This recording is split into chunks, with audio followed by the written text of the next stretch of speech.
Aminado ang Team Pinoy at ang una na marami pang pwedeng maging pagbabago sa standing ng mga senatorial candidate. Yan ay matapos ilabas ng social weather stations ang resulta ng pinakahuli nilang survey. At ayon sa isang political analyst, ang huling 3 posisyon sa Magic 12 ang mahigpit na paglalabanan. Nakatutok si Rafi Tima. Nanatiling matatag sa top 3 ang 3 senatorial candidates sa huling pre-election survey ng Social Weather Station o SWS ilang araw bago ang eleksyon 2013. Nanatiling number 1 at 2 sina Senador Loren Legarda at Senador Alan Peter Cayetano ng Team Pinoy. Pangatlo si Nancy Binay ng United Nationalist Alliance o UNA. Si Senador Chis Escudero bahagyang umakyat sa number 3 to 4 matapos bumaba sa number 5 sa huling survey. Pero mas mababa pa rin kumpara sa pagiging top contender sa unang survey ng SWS noong Agosto. Pinakamalaki ang iniangat ni Grace Poe na nasa number 5 mula sa 10 to 11 spot. Sinundan siya ni San Juan Representative J.V. Ejercito na bahagyang umangat sa number 6 to 7, kapantay ang bumaba naman sa ranking na si dating Las Piñas Representative Cynthia Villar. Nanatili sa ikawalong pwesto si Coco Pimentel na sinundan ng bumaba din sa posisyon na si Bam Aquino.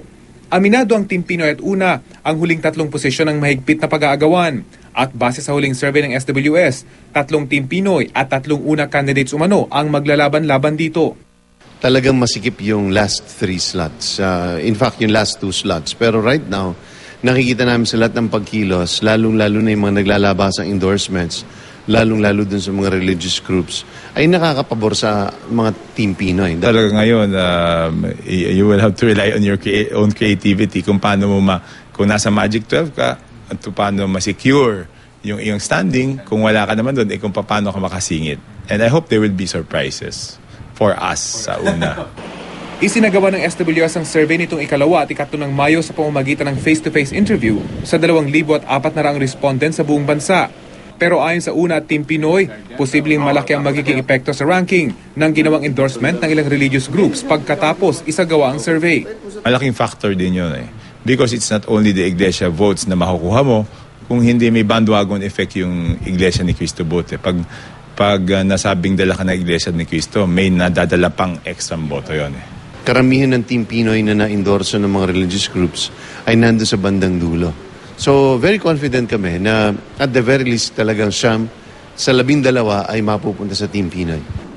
Ayon sa isang political analyst, karaniwan namang tumatama ang mga resulta ng survey. Pero ang dapat daw pakaabangan ang mga huling posisyon para sa Magic 12. Ako tingin ko ang pinagawain na lang dito, number 12 At unfortunately, parehong una yon. So mahirapan naman pumasok yung nasa huli, si June Magsaysay na understand. Pa rin. May chances pa rin yun. Pero hindi yun yung parang first scenario. Sa Biyernes, nakatakda ang meeting de avance ng Team Pinoy sa Amoranto Stadium sa Quezon City, kasabay ng meeting de avance ng una sa Maynila. Rafi Tima, Nakatutok, 24 Oras.